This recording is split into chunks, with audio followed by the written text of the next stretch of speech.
Assalamu alaikum.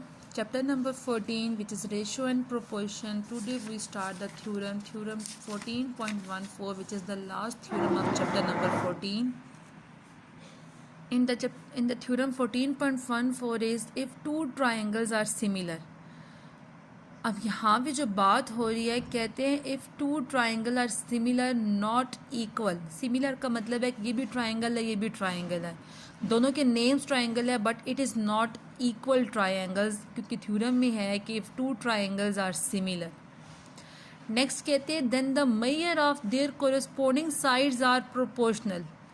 इनकी जो sides हैं वो आपस में प्रोपोर्शनल है. जो मैंने थ्योरम के, अगर आपको इंट्रोडक्शन की वीडियो अगर आपको याद हो तो मैंने कहा था कि जो साइड्स की प्रोपोर्शनलिटी होती है वो कैसे करते हैं कि ए बी जो साइड है वो किस साइड के प्रोपोर्शनल है, डी ई के. ए सी जो है वो डी एफ के एंड बी सी जो है ई एफ के क्या है, प्रोपोर्शनल है.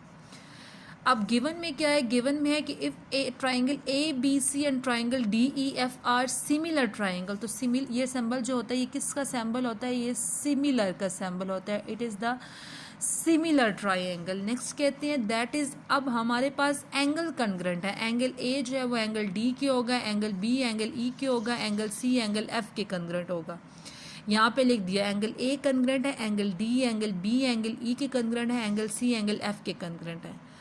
अब हमने प्रूव क्या करना है, क्योंकि उन्होंने कहा है ना कि then the measure of their corresponding sides are proportional. कि इसकी जो कोरस्पोंडिंग का मतलब ये है कि ये जो साइड्स हैं ये आपस में क्या प्रोपोर्शनल है. मतलब हम जब भी हम चेक करते हैं तो हम कोरस्पोंडिंग तो चेक करते ही करते हैं. नेक्स्ट हम इसमें क्योंकि रेशोज़ की बात हो रही है, प्रोपोर्शनलिटी की बात हो रही है, तो चैप्टर के में यही डिस्कस करें कि जो ए बी साइड है वो डिवाइड किसको करेगी, डी ई को. फिर इक्वल का साइन ए सी साइड किस साइड को डिवाइड करेगी, डी एफ को. फिर डिवीजन का साइन फिर बी सी साइड किस साइड को डिवाइड करेगी, ई एफ को. तुम्हारे पास ये आ गया. नेक्स्ट हमने कंस्ट्रक्शन की. सबसे पहले हम कहते हैं सपोज दैट. अब हम सपोज कर रहे हैं, ठीक है, ये अब आपको माइंड में रखना पड़ेगा, ठीक है. कुछ मैंने आपको बताया था थ्योरम के कुछ स्टेप्स आप लोगों ने अपने माइंड में रखने होते हैं. अब यहाँ पे हम कहते हैं suppose that A B side greater than A B D E. जो हमने सपोज कर लिया कि जो ए बी साइड है वो ग्रेटर है किससे, डी ई साइड की. ये जो साइन होता है ये किसका साइन होता है, ये ग्रेटर का साइन होता है. कि हमारे पास ये जो साइड है ये क्या है, ग्रेटर है. नेक्स्ट हम एक तो हमने ये सपोज किया कि ये साइड इससे ग्रेटर है. नेक्स्ट हमने सपोज किया कि ए बी लेस भी हो सकता है और इक्वल भी हो सकता है डी ई के. जो ए बी है वो लेस भी हो सकता है और इक्वल भी हो सकता है डी ई के. मतलब हम सपोज करें ना तो हम सपोज कुछ भी कर सकते हैं. यहाँ पे हमने तीन condition at a time suppose की. यहाँ एक हमने कहा है कि जो ए बी है वो ग्रेटर है डी ई के. नेक्स्ट हमने कहा है कि ए बी इक्वल भी हो सकता है डी ई के. और नेक्स्ट हमने कहा है जो ए बी है वो लेस भी हो सकता है डी ई की. यहाँ पे हमारे पास थ्री साइड्स होगी. नेक्स्ट हमने लिखा on A B take a point L such that A L equal to D E. हमने क्या किया कि हमने एक ए बी पे एक पॉइंट एल लिख दिया और इसके बारे में कहा है कि अब ए एल जो है वो डी ई के क्या है, इक्वल है. देखिए हमें पता चल रहा है कि ए एल जो है वो डी के इक्वल है. ये हम कंस्ट्रक्शन कर रहे हैं. नेक्स्ट कहते हैं on A C take a point M such that A M equal to D F. पहले हमने ए बी पे एक पॉइंट एल लिया और उसके बारे में हमने कहा कि ए एल जो है वो इक्वल है किससे, डी ई के. And take a point M on A C and we call A M equal to D F. हम ये कह सकते हैं कि A M equal to D F के. और आखिर में हमने क्या किया, join L to M by the line segment L M. कि हमने एल और एम को आपस में ज्वाइन कर लिया. अब हम चलते हैं इसके प्रूफ की तरफ. सबसे पहले हम फर्स्ट स्टेटमेंट को प्रूफ करते हैं जो हमने यहाँ पे लिखी है, ठीक है.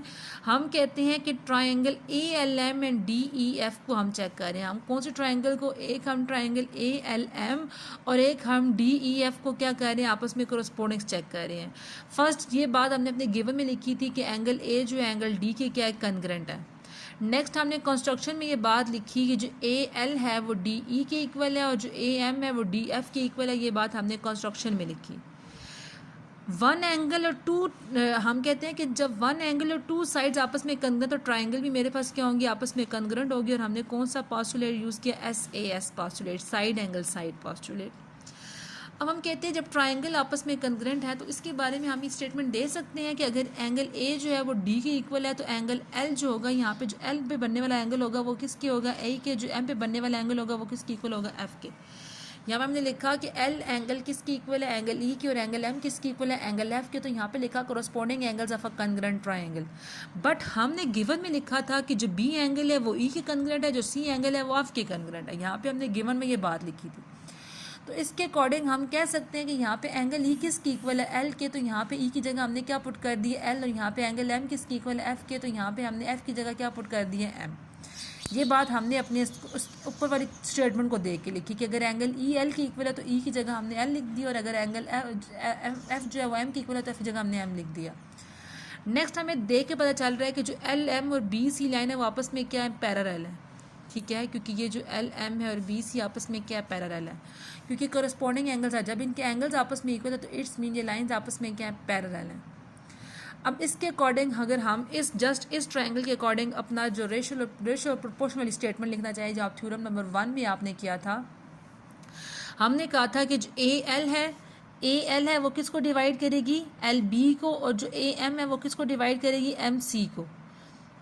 जो ए एम है वो किसको डिवाइड करेगी। ठीक है, यहाँ पे हम इस तरह से स्टेटमेंट लिख रहे हैं, मैं बताती हूँ किस तरह से हम लिख रहे हैं। मेरे पास ये ट्रायंगल है, इसको ए कह दिया, इसको बी कह दिया, इसको सी कह दिया, इसको एल कह दिया, इसको एम कह दिया। अब हम ये ऐसे भी लिख सकते हैं, आपकी एक्सरसाइज में करेंगे ना तो आप उसको अब ट्रायंगल को हर तरह से रेशियो प्रोपोर्शन की फॉर्म में लिखना चाहिए। अब इसमें हम करेंगे कि जो ए एल है वो किसको डिवाइड कर रहा है, साइड ए बी को, और जो ए एम है वो किसको डिवाइड कर रहा है, साइड ए सी को। ए एम किसको डिवाइड कर रहा है, साइड ए सी को। जो ए एल है वो किसको डिवाइड कर रहा है, साइड ए बी को। ठीक है, यहाँ पे हमने वो बात लिखी कि जो ए एल है वो ए बी को, जो ए एम है वो ए सी को।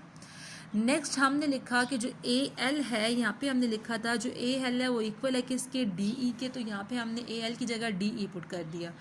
और ए एम लिखा था कि वो इक्वल है डी एफ के। तो यहाँ पे हमने ए एम की जगह क्या पुट कर दिया, डी एफ पुट कर दिया। ये हमने साइड पे लिखा कि A L equal to D E and A M equal to D F, ये हम ऊपर प्रूव कर चुके हैं। नेक्स्ट कहते हैं similar by intercept segment B A and B C. हम बी ए की बात कर रहे हैं और बी सी की बात कर रहे हैं।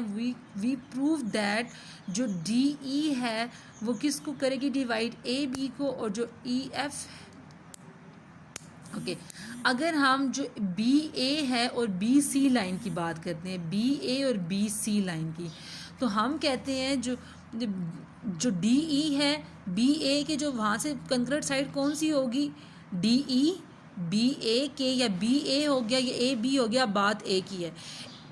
बी ए के जो कंग्रेंट साइड है इस ट्रायंगल की वो कौन सी है, डी ई। तो हम यहाँ पे लिखेंगे जो डी ई है वो किसको डिवाइड कर रहा है, ए बी को। नेक्स्ट अगर हम बी सी की बात करते हैं, साइड ये है ना, बी सी साइड की बात करते हैं तो ये साइड किसकी होगी, ई एफ के। तो यहाँ पे हम लिख सकते हैं कि जो ई एफ है वो किसकी इक्वल है, बी सी के इक्वल है। अब हम क्या करते हैं, 1 और 2 को कंबाइन करते हैं। अब देखो डी ई जो है वो इसके भी इक्वल है, और जो डी ई साइड है वो इसके भी इक्वल है। तो इसकी वजह से हम कह सकते हैं कि D A B, D F और ए सी के, और ई एफ और बी सी के भी इक्वल है।